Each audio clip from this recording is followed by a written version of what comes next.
Welcome to ASMM group. आज मैं आपको प्रद्युमन साहू रीजनिंग पढ़ाने जा रहा हूं। जैसा कि आप लास्ट लेक्चर हमारे देख चुके होंगे, हमने कोडिंग और डिकोडिंग कराई थी लास्ट लेक्चर्स में। ठीक है, आज हम आपको लेके आए हैं इनइक्वालिटीज़, जो कि हमारे कई एक एग्जाम्स में हमारे पूछी जाती है और मेनली अगर देखा जाए तो SSC के एग्ज़ाम में बहुत अच्छे से पूछी जाती है ये। बट क्या होता है सिंपल बिल्कुल, लेकिन बच्चे क्या करते हैं, कुछ ना कुछ कन्फ्यूज़न क्रिएट कर देते हैं। जैसे हमने मैथ में पढ़ा होगा कि ग्रेटर दैन, इक्वल दैन, अगर हमारा होता है ग्रेटर दैन है, लेस दैन है, उस तरीके से हमारा होता है, तो उसमें हम बता देते हैं कि बच्चा कन्फ्यूज़न हो जाता है कि कहाँ ग्रेटर दैन होगा, कहाँ लेस दैन होगा। जैसे मैथ की अगर बात करें तो मैथ में आता है माइनस प्लस का, अगर माइनस का साइन आ जाता है ग्रेटर दैन में तो साइन कैसा होता है, हमारा रिवर्स हो जाता है। बट वैल्यूज़ हमारी क्या होती हैं, चेंज नहीं होती हैं। इसी के अकॉर्डिंग हम कुछ क्वेश्चंस कराएंगे आज इनइक्वालिटीज़ के, जिसकी कुछ कंडीशंस हैं। हमारी कंडीशंस के थ्रू हम उनको जानेंगे कि कैसे क्या होता है, कैसे क्या नहीं होता है उसमें, और सिंपली तरीके से हम क्वेश्चन स्टार्ट करते हैं। ठीक है, आज स्टार्ट करते हैं इनइक्वालिटीज़। ठीक है,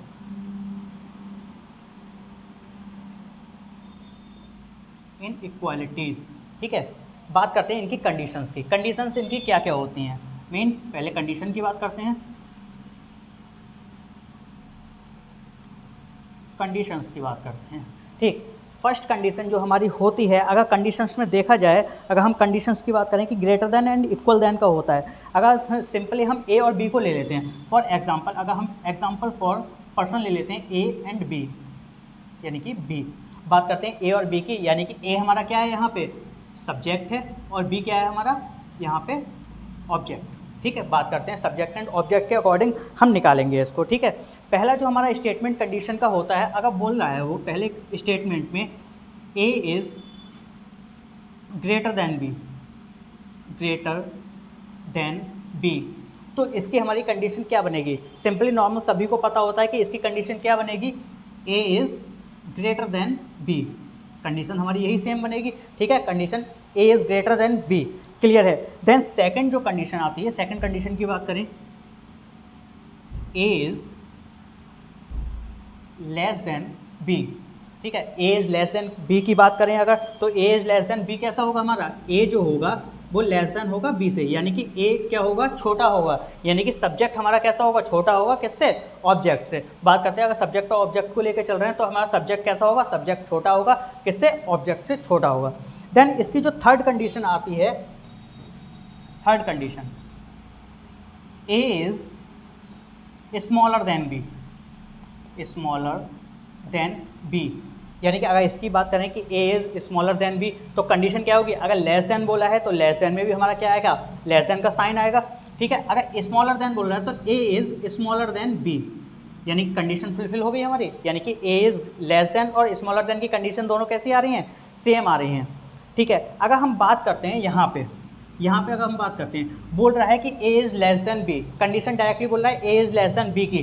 देन अगर ये कंडीशन दे रखी हुई, तो अगर हम बात करें a is greater than b, यहाँ पे ये हमारी कंडीशन कैसी होगी, ये कंडीशन हमारी गलत हो जाएगी, क्योंकि हमारे स्टेटमेंट में डायरेक्टली दे रखा होगा कि a क्या है हमारा, a लेस देन है किससे, b से। तो यानी कि अगर ऑप्शन में दे रखा हो कि a is greater than b होगा या नहीं होगा, तो हमारा क्या होगा, a is greater than b का ऑप्शन हमारा क्या हो जाएगा, गलत हो जाएगा।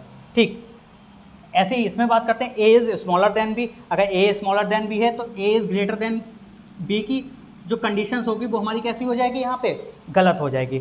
ठीक है, देन बात करते हैं a is not smaller than b, यानी कि थर्ड कंडीशन जो हमारी, यानी कि फोर्थ कंडीशन जो हमारी आ गई, फोर्थ कंडीशन है a is not smaller than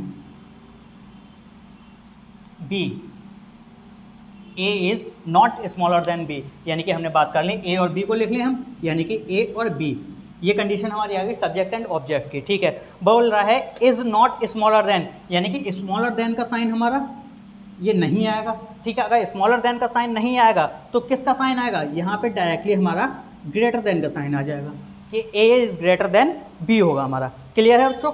ठीक है, a is not smaller than b, यानी कि a b से स्मॉल नहीं है, यानी कि a b से स्मॉल नहीं है, तो फिर क्या होगा, a ग्रेटर होगा किससे, b से। ठीक है, देन फिफ्थ कंडीशन जो हमारी आती है, a is either greater than और इक्वल टू b, यानी कि अगर फिफ्थ कंडीशन की बात करें, a is either greater than और इक्वल टू b, और इक्वल टू b। ठीक, यानी कि ए क्या होगा, आइदर देन ग्रेटर होगा, यानी कि यहाँ पे बोल रहा है क्या होगा, ग्रेटर होगा या फिर इज इक्वल टू होगा। यानी कि अगर बात करें सब्जेक्ट एंड ऑब्जेक्ट की, हमने से बात कर ली सब्जेक्ट एंड ऑब्जेक्ट की, ठीक है। बोल रहा है ए ग्रेटर देन होगा, ठीक है, हम पहले सबसे ग्रेटर देन का साइन लगा लेते हैं। ग्रेटर देन के साथ में क्या बोल रहा है, और इक्वल टू बी, यानी कि आइदर के साथ में हमेशा और लगता है, ठीक है। यानी कि बात करें ग्रेटर देन तो हो गया, यानी कि A is greater than B हो गया हमारा, ठीक। देन बात करते हैं इक्वल टू का साइन जस्ट इसके नीचे आता है, यानी कि क्या हो जाएगा, कंडीशन हमारी फुलफिल हो जाएगी, ए इज ग्रेटर देन बी या ए इज इक्वल टू बी। अगर इसको दो पार्टों में अगर हम तोड़ें, अगर हम इसको तोड़ते हैं तो दो पार्टों में तोड़ने के बाद इसका क्या बनेगा, ठीक है। अगर इसको अलग अलग तोड़ेंगे तो A is greater than B then A is equal to B, यानी कि यहाँ पे जो दोनों कंक्लूजन होंगे इसके वो कैसे होंगे, दोनों सेटिस्फाई करेंगे इसको, यानी कि A is greater than B भी होगा और A is equal to B भी होगा। क्लियर है, ठीक है। देन बात करते हैं कौन सी, फिफ्थ हो गई। बात करते हैं सिक्स्थ कंडीशन की। जो सिक्स्थ वाली कंडीशन जो हमारी है वो बोल रहा है A is either less than और इक्वल टू बी, यानी कि यहाँ पे ग्रेटर देन बोला था, देन यहाँ पे बोल रहा है A is either less than, यानी कि आइदर लेस देन, ठीक है, और इक्वल टू बी, और इक्वल टू बी। अगर इसकी कंडीशन फुलफिल कराएं हम तो यानी इसकी कंडीशन क्या होगी, अगर बात करें इसकी कंडीशन की तो यानी कि ए और बी हमारे क्या आ गए, ऑब्जेक्ट आ गए दोनों, ठीक है। बोल रहा है लेस देन, यानी कि ए को हम क्या कर दें, लेस देन कर दें, लेकिन साथ में बोला गया है इक्वल टू भी बोला गया है, सेम इसकी तरह इक्वल टू भी बोल दें, ठीक। क्लियर है यहाँ से। अगर हम इसका स्टेटमेंट की बात करें, ये तो हमारा स्टेटमेंट हो गया कंडीशन के अकॉर्डिंग, अगर हम देखें तो ये हमारा क्या हो गया, स्टेटमेंट हो गया। अब बात करते हैं इसके कंक्लूजन की, या कंक्लूजन अगर इसको दो पार्टों में तोड़ेंगे तो क्या होगा, A is less than B होगा और A is equal to B होगा। क्लियर है यहाँ से, यानी कि यहाँ से ये दोनों कंडीशन हमारी कैसी करेंगी, फुलफिल करेंगी। क्लियर है, यहाँ तक कोई डाउट किसी को? अगर यहाँ तक कोई डाउट नहीं है, बहुत सिंपल चैप्टर है, कुछ नहीं है इसमें करने को, सिर्फ लेस देन और ग्रेटर देन का यूज़ सीखना है हमें, और उसी के अकॉर्डिंग हमें क्या करने हैं, क्वेश्चन करते हैं, ठीक है। 6 कंडीशन हो गई। अब हम बात करते हैं नेक्स्ट कंडीशन की। नेक्स्ट कंडीशन है हमारी A is neither greater then और नॉर इक्वल टू बी। इसको रफ कर देते हैं।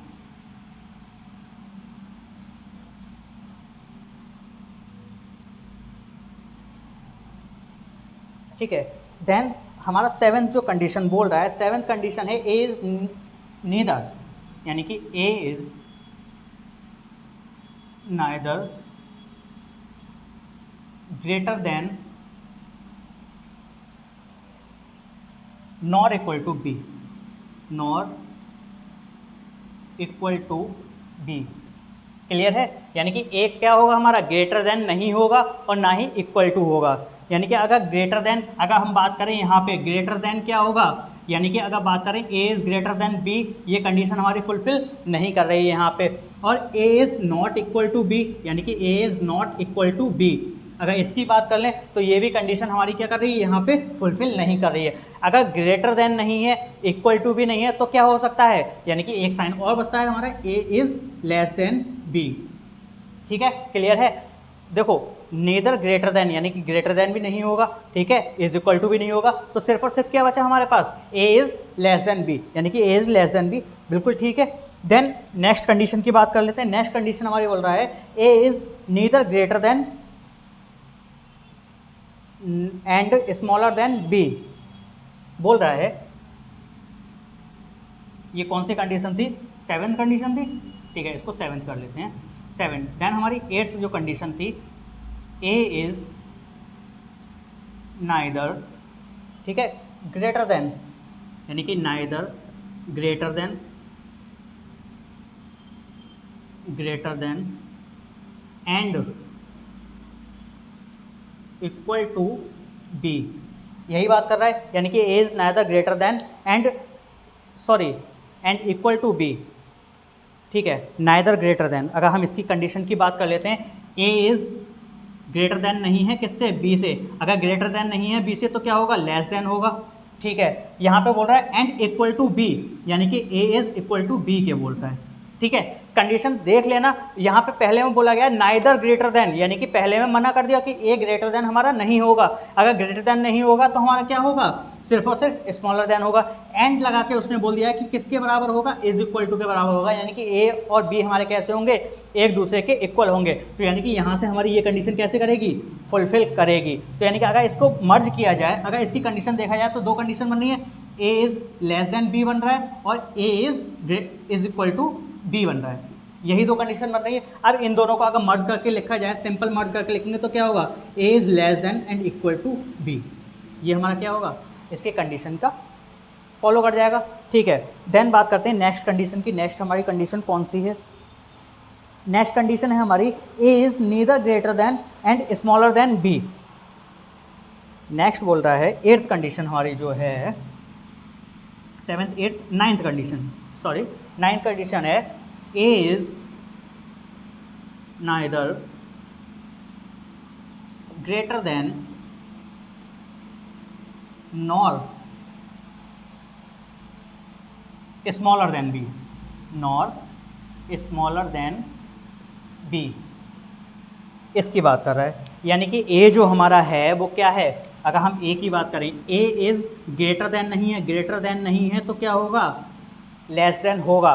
ठीक है, नॉर स्मॉलर देन, यानी कि स्मॉलर देन बात करें अगर स्मॉलर देन की, यानी कि स्मॉलर देन बी, यानी कि ये भी कंडीशन हमारी फुलफिल नहीं कर रही है। यानी कि ग्रेटर देन नहीं है तो क्या है, लेस देन हो सकता है। देन यहाँ से बात करते हैं, चलो इसको ही फुलफिल कर लेते हैं, A is not greater than B, यानी कि ये कंडीशन हमारी फुलफिल नहीं कर रही है, यहाँ से भी फुलफिल नहीं कर रही है, यानी कि ये ग्रेटर देन और स्मॉलर देन दोनों की कंडीशन इसने मना कर दिया यहाँ से। देन अगर मना कर दिया तो हमारे पास कौन सी कंडीशन बचती है, इज इक्वल टू की कंडीशन बचती है। Then is equal to condition में अगर हम देखें तो A is equal to B, ये हमारी क्या हो गई, कंडीशन फुलफिल कर जाएगी। ठीक है, यहाँ तक किसी को भी कोई डाउट हो तो पूछ सकते हैं हमसे या कमेंट करके हमें बता सकते हैं अगर कोई भी डाउट आता है। इसके बाद हम स्टार्ट करते हैं इसके क्वेश्चंस, कि इसके क्वेश्चंस कैसे कैसे करते हैं हम और किस तरीके से इसके स्टेटमेंट आते हैं और किस तरीके से हम उसके आंसर्स निकालते हैं। यहाँ तक नोट डाउन कीजिएगा सभी लोग, ठीक है। उसके बाद इसके क्वेश्चंस कराते हैं, ठीक है बच्चों।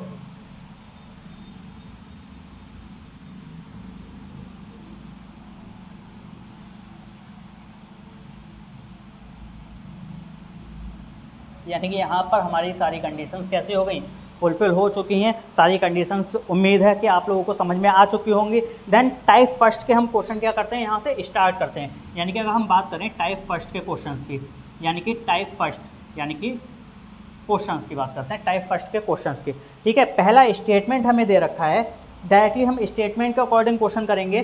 ठीक है, पहला स्टेटमेंट जो हमारा दे रखा है वो स्टेटमेंट दे रखा है A is greater than B, A is greater than B. ठीक है, then greater than and equal to C, greater than and equal to C दे रखा है। देन दे रखा है C, C is greater than D, C is greater than D दे रखा है। And D is greater than and equal to D, D is greater than and equal to E के दे रखा है। ठीक है, नेक्स्ट दे रखा है E is greater than and equal to F के। ठीक है, नेक्स्ट दे रखा है जो एफ यानी कि ई के बाद में एफ नहीं दिया है, यहाँ पे जी दे रखा है, यानी कि क्वेश्चन में दे रखा है जी। ठीक है, E is greater than and equal to G. ठीक है, बात करते हैं जी क्या है, जी हमारा है ग्रेटर देन किसके है, एफ के है। ठीक है, ये हमें स्टेटमेंट दे दिया है। ठीक है, अब हमसे आंसर्स पूछा है, उसने कंक्लूजन्स दे रखे हैं। यानी कि अगर आंसर्स की बात करें, उसने आंसर्स दे रखे हैं कि इसके बीच में क्या क्या आएगा। यानी कि पहला अगर ऑप्शन देखें तो पहले में हमें दे रखा है ए वॉट बी। ठीक, सेकंड दे रखा है हमें A what D, A what D. Then third दे रखा है D what G, D what G. And fourth जो हमें दे रखा है वो दे रखा है D what F, D what F. यानी कि इनमें हमें बीच में साइन पता करना है कि इनके बीच में साइन कौन सा आएगा, इनके बीच में कौन सा साइन आएगा। यानी कि ए और बी के बीच में हमारा कौन सा साइन आएगा, ए एंड डी के बीच में कौन सा साइन आएगा, देन डी और जी के बीच में कौन सा साइन आएगा, देन डी और एफ के बीच में कौन सा साइन आएगा, इसके अकॉर्डिंग करते हैं। अगर हम बात करते हैं इसकी, चलो सॉल्यूशन पे आ जाते हैं इसके। यानी कि अगर बात करें इसके सॉल्यूशन की, यहीं पे डायरेक्टली लिख देते हैं सॉल्यूशन। इसका सॉल्यूशन क्या है, देखो हमने स्टार्टिंग में बताया था कि क्या होते हैं, एक सब्जेक्ट होता है और दूसरा क्या होता है, ऑब्जेक्ट। यानी कि सब्जेक्ट और ऑब्जेक्ट के अनुसार ही हम निकालेंगे, यानी कि सब्जेक्ट और ऑब्जेक्ट। इसके अकॉर्डिंग हम निकालेंगे, क्योंकि यहाँ पे सिर्फ और सिर्फ दो दे रखे हैं, यानी कि एक को सब्जेक्ट मान लो और दूसरे को क्या मान लो, ऑब्जेक्ट मान लो, ठीक है। देन दे रखा है, अगर हम ए और बी के बीच में देखें, अगर इन दोनों के बीच में देखें, ए और बी हमारे स्टेटमेंट में कहाँ दे रखे हैं, ए और बी स्टेटमेंट पे स्टार्टिंग में ही दे रखे हैं हमें। और साइन किसका दे रखा है, अगर हम साइन की बात करें या सिंबल की बात करें, यहाँ पे हम लिख लेते हैं सिंबल।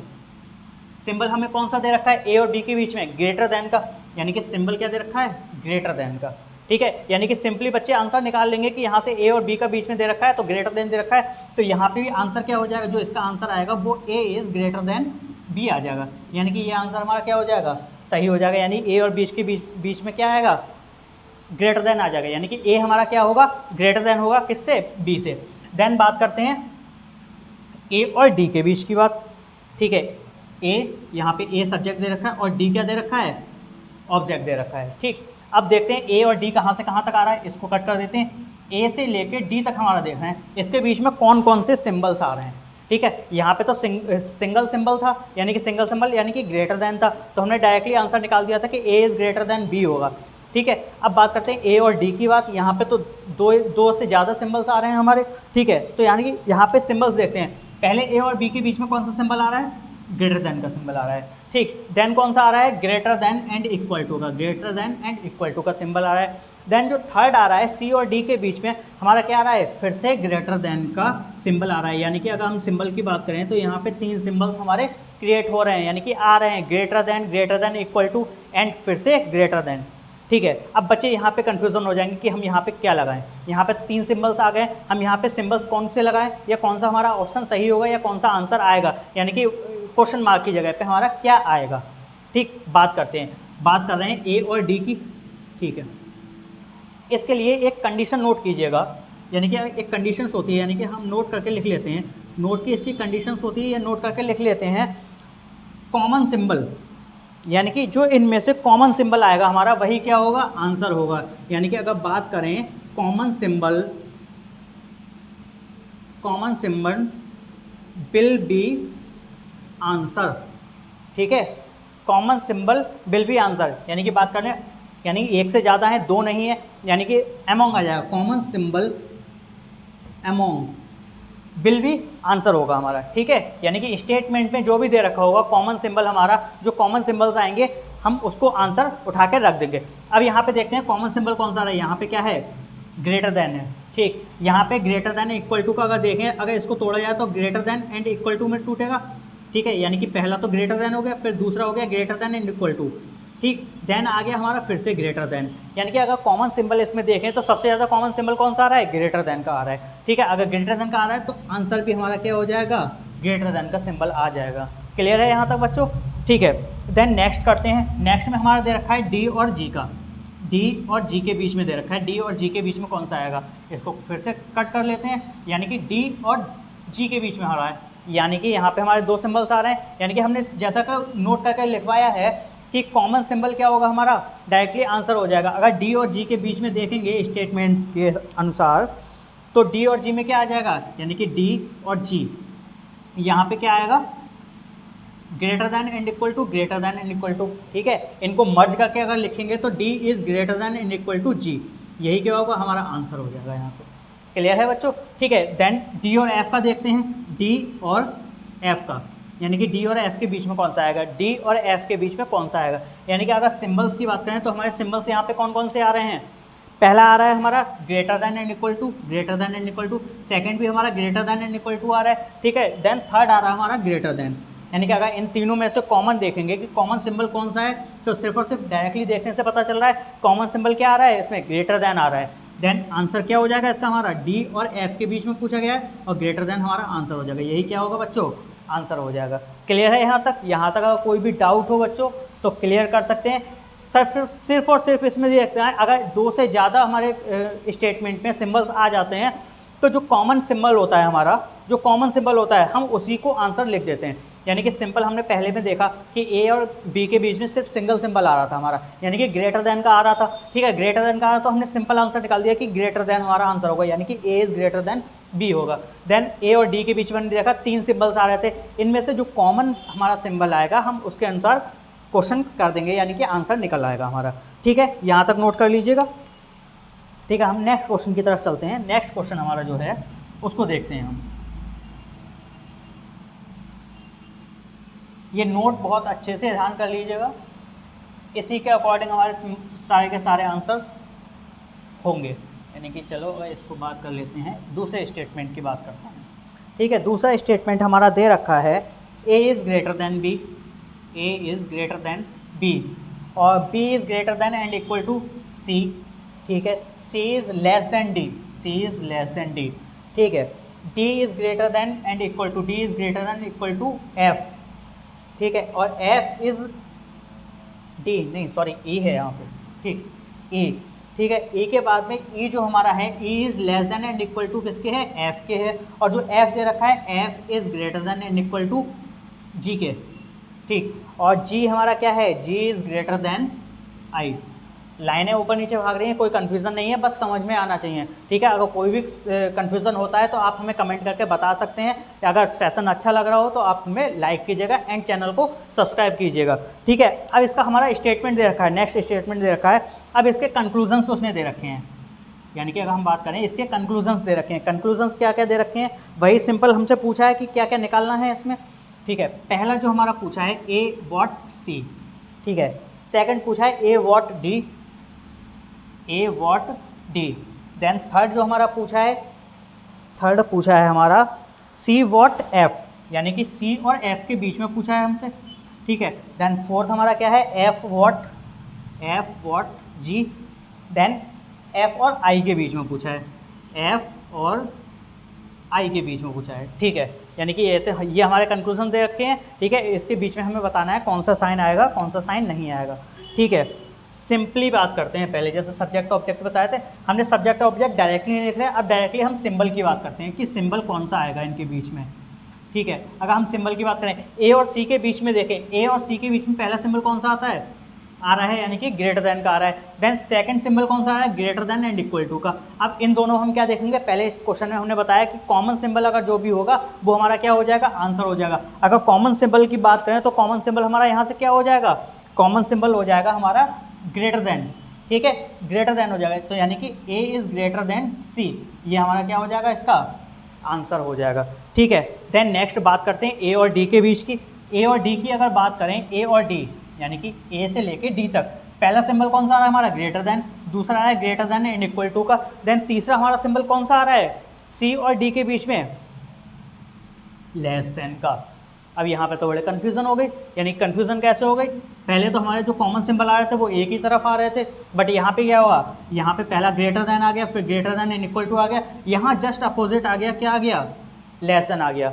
यानी कि एक ही कंडीशन में ग्रेटर देन भी आ गया और लेस देन भी आ गया। ऐसी तो कंडीशन हमने कोई सी बताई नहीं थी कि जिसमें एक साथ दोनों आ जाएं और हमारा कंक्लूजन सही हो जाए। अगर इस टाइप का कोई भी कंक्लूजन आता है या इस टाइप के हमारे सिंबल्स आते हैं तो वहाँ पे हमारा क्या होगा, नो कंक्लूजन, नो कंक्लूजन, यानी कि वहाँ पे हमारा क्या होगा, कोई भी कंक्लूजन नहीं निकलेगा, यानी कि डिफाइन नहीं कर सकते या बोल सकते हैं C and D can not determine, यानी कांट डिटरमाइन। ठीक है, क्लियर है, यानी कि इसको नोट करके अब लिख लीजिएगा। अगर नोट करके हम बात करें, इसको नोट करके लिख लीजिएगा। अगर कहीं भी when opposite symbols, when opposite symbols in a statement, बात करें इन अ स्टेटमेंट, अगर स्टेटमेंट पे कोई भी हमारा कहते हैं सिंबल कैसा आता है, सिंबल अपोजिट सिंबल आता है, यानी कि बात करें किसकी, अपोजिट सिंबल्स की बात कर रहे हैं, तो देन हमारा आंसर क्या होगा, सी एंड डी हो जाएगा। यानी कि उसको हम डिफाइन नहीं कर सकते कि हम कैसा हो, आंसर उसका क्या होगा क्या नहीं होगा। ठीक है, क्लियर है यहाँ तक बच्चों। ठीक है, बस यही जो मेन बातें हैं, बस वही बच्चा कंफ्यूज हो जाता है कि हम कैसे करें। ठीक है, बाकी सिंपल जो क्वेश्चन आते हैं वो तो थर्ड क्लास के बच्चे भी कर लेंगे अगर उनको सिखा दिया जाए, बट जो हमारा कंपटीशन लेवल है, कंपटीशन लेवल पे टिपिकल तो पूछा ही जाएगा। ठीक है, वो टिपिकल सिर्फ और सिर्फ यहीं पे होता है। ठीक, क्लियर है यहाँ तक। देन इसकी बात करते हैं सी और एफ के बीच की बात। सी और एफ के बीच में हमारे कौन से, सी और एफ, सी यहाँ पे है हमारा, ठीक है, और एफ यहाँ पे, इनके बीच की बात कर लेते हैं। इनके बीच में कौन कौन से सिम्बल्स आ रहे हैं। पहला सिंबल हमारा क्या है, लेस देन का है। दूसरा symbol greater than equal to. बच्चों यहीं से क्लियर हो गया कि एक बार कहते क्या हो गया, लेस देन आ गया, दूसरे में आ गया greater than and equal to, यानी कि अगर इसको तोड़ेंगे दो पार्ट में तो greater than and equal to में टूटेगा, यानी कि ये लेस देन और ये ग्रेटर देन, तो यहीं से डायरेक्टली आंसर निकाल दो कि इसका भी नो कंक्लूजन होगा, यानी कि सी एंड डी। अगर ऑप्शन में सी एंड डी है तो सी एंड डी आंसर हमारा हो जाएगा।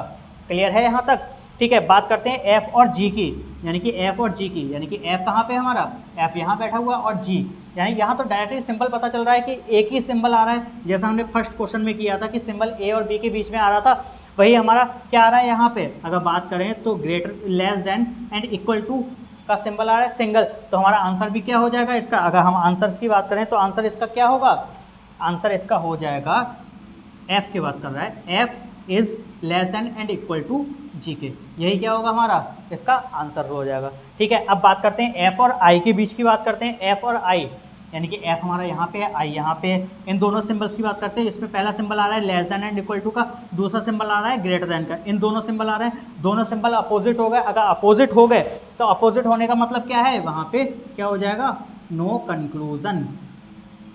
ठीक, बात करते हैं नो कंक्लूजन, या फिर C and D can not determine, हमारा क्या हो जाएगा आंसर।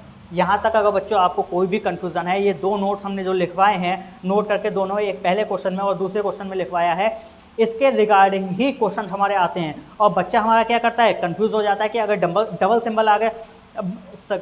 और टीचर्स क्या करते हैं, या फिर किसी कोचिंग में करते हैं या कहीं बताते हैं कि सिंबल आया, सिंबल अगर डबल सिंबल आ गया तो जो सबसे ज़्यादा सिंबल दिख रहा है हमने वो आंसर लगा दिया। बच्चों ने क्या किया, सिंबल जो सबसे ज़्यादा सिंबल दिख रहा है हमारा वो लगा दिया उसने बच्चे ने, लेकिन बच्चे का वहाँ पे आंसर गलत हो जाता है। और एसएससी तो हमारा ये करता है कि अगर क्वेश्चन गलत भी होता है तो उसके बाद में क्या करता है, 0.25 मार्क सही का और काट लेता है अगर क्वेश्चन हमारा गलत हो जाए तो। यानी कि उससे बचने के लिए क्या है, इससे अच्छा है कि हम यहाँ पे सीख लें अच्छे से, और सीखने में ज़्यादा टाइम नहीं लगता है, एक दो बार अगर आप प्रैक्टिस करेंगे तो उसके बाद सिंपली नॉर्मल आप आराम से कर सकते हैं इन क्वेश्चंस को। ठीक है, देन थर्ड क्वेश्चन की बात करते हैं। ठीक, यहाँ से अब बात करते हैं थर्ड क्वेश्चन की।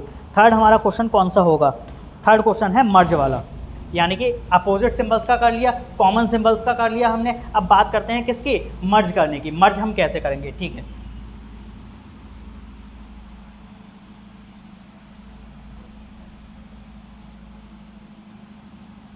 स्टेटमेंट हमारा दे रखा है मर्ज करने के लिए, स्टेटमेंट दे रखा है A is greater than B, A is greater than B, ठीक है। देन दे रखा है B is greater than and equal to C के, और सी दे रखा है C is greater than D, and D is equal to किसके दे रखा है, ई के। ठीक, ई, ठीक है, ए इज़ दे रखा है, E is greater than and equal to F, नहीं जी के दे रखा है, G, G is greater than and equal to H, और H is equal to F, यानी H is equal to F, यानी कि हमें ये स्टेटमेंट दे रखा है। ठीक है, अब मर्ज कैसे करेंगे, हमें पता है जब दो चीज़ें बराबर होती हैं, जैसे हम कहीं भी कोई भी चीज़ लेने जाते हैं, अगर काउंटिंग की बात करें, जैसे हम चीनी लेने जा रहे हैं नॉर्मली, ठीक है, 1 किलो अगर लेने जाते हैं चीनी, तो बराबर में 1 किलो का बाट रखते हैं, तो यानी कि वो दोनों कैसे हो जाते हैं, बराबर हो जाते हैं, यानी क्वांटिटी उनकी कैसी हो जाती है, बराबर हो जाती है। अगर कहीं भी इक्वल टू का साइन आता है तो हमारी क्वांटिटी कैसी हो जाती है, बराबर हो जाती है। ठीक, जैसे यहाँ पर हमारा क्या आ गया है, इक्वल टू का साइन हो गया, इन दोनों को क्या करेंगे, हम मर्ज कर लेंगे। यानी कि मर्ज करने के बाद जो न्यू स्टेटमेंट हमारा बनेगा, न्यू स्टेटमेंट, उसको देखते हैं न्यू स्टेटमेंट हमारा क्या बनेगा। पहला सिंबल क्या है, A is greater than B बनेगा, B is greater than C, C is greater than D, D और ई के बीच में क्या है, इज इक्वल टू का साइन है, इन दोनों को मर्ज करके क्या कर देंगे, डी और ई सिंपल एक ही जगह लिख देंगे, इन दोनों को मिला देंगे। ठीक है, then E is greater than G, और G is greater than equal to H, H और एफ के बराबर में फिर से इक्वल टू का साइन दे रखा है। देन क्या करेंगे, एच और एफ को भी हम क्या कर देंगे, बराबर कर देंगे। तो न्यू स्टेटमेंट हमारा क्या हो गया, ये वाला बन गया। अब हम जो आंसर्स निकालेंगे, जो हमें क्वेश्चन में आंसर दे रखा होगा या कंक्लूजन पूछ रहा होगा, वो न्यू स्टेटमेंट के अकॉर्डिंग हम आंसर्स निकालेंगे उसके। ठीक है, अब हम इसमें देख लेते हैं कि न्यू स्टेटमेंट हमसे पूछा कौन कौन सा गया है। ठीक है, पहला पूछा गया है ए वॉट सी, अगर बात करें पहला पूछा गया है A what C, then second हमसे पूछा गया है C what G, C what G, then third हमसे जो पूछा गया है वो D what F, D what F, इनके बीच में पूछा गया है हमसे। हम डायरेक्टली सिंबल की बात करते हैं, जैसा कि हमने लास्ट क्वेश्चन में किया था, हम डायरेक्टली सिंबल की बात करते हैं। सिंबल ए और सी के बीच में कौन कौन से आ रहे हैं, अगर हम न्यू स्टेटमेंट ए यहाँ पे हमारा, सी यहाँ पे, सिंबल हमारा पहला आ रहा है greater than and greater than equal to का, तो इसका आंसर हमारा क्या हो जाएगा, A is greater than C, बताने की ज़रूरत नहीं है कि अगर कॉमन सिंबल हमारा आ जाता है तो क्या होता है, सिंगल सिंबल से हम आंसर लिख देते हैं, ठीक है, यानी कि ये क्या हो जाएगा, हमारा आंसर हो जाएगा, ठीक है। अब बात करते हैं सी और जी की, यानी कि सी तो हमारा यहाँ दे रखा है और जी कहाँ पे दे रखा है, यहाँ दे रखा है। अब इन दोनों के बीच में देखते हैं कौन कौन से साइन आ रहे हैं हमारे, ठीक है। पहला साइन जो ग्रेटर देन का, दूसरा साइन हमारा कैसा आ रहा है, greater than and equal to का, ठीक। अब इसके अकॉर्डिंग आंसर देखेंगे तो हमारा क्या आएगा, वही सिंपल कॉमन सिंबल लिख देंगे, सी इज़ ग्रेटर देन जी, ये क्या हो जाएगा, हमारा आंसर हो जाएगा, ठीक है। देन डी और एफ के बीच में पूछ रहा है, यानी कि डी यहाँ पे है हमारा, अगर इसको हटा दें तो डी हमारा यहाँ पे है और एफ हमारा यहाँ पे है, ठीक। डी और एफ के बीच में पहला सिंबल हमारा कौन सा आ रहा है, greater than and equal to का, दूसरा सिंबल हमारा कौन सा आ रहा है, फिर से ग्रेटर देन इक्वल टू का आ रहा है, उसके बाद में तो कोई सिंबल नहीं आ रहा है, ठीक। अगर सिंबल नहीं आ रहा है तो इसका आंसर क्या हो जाएगा, D is greater than and equal to F के हो जाएगा, यही हमारा क्या होगा, इसका आंसर हो जाएगा। यहाँ तक कोई डाउट या क्लियर, यानी कि ये स्टेटमेंट जो था इसको अगर नोट करके लिखेंगे तो नोट करके अगर इसको लिखें तो इसके स्टेटमेंट में क्या आएगा, मर्ज द स्टेटमेंट, यानी कि मर्ज द स्टेटमेंट को क्या किया गया है, हमारा मर्ज किया गया है। यहाँ तक बच्चों इन 3 क्वेश्चंस में अगर कोई भी डाउट हो तो आप हमसे पूछ सकते हैं, बेझिझक कमेंट कीजिए, लाइक कीजिए एंड शेयर कीजिए, एंड ज़्यादा से ज़्यादा बच्चों को शेयर कीजिए, जिससे हम आपको और अच्छे से पढ़ा पाएँ और आप मोटिवेट हो पाएँ और आपका सिलेक्शन बहुत जल्दी ईजिली हो सके, ठीक है। Thank you class.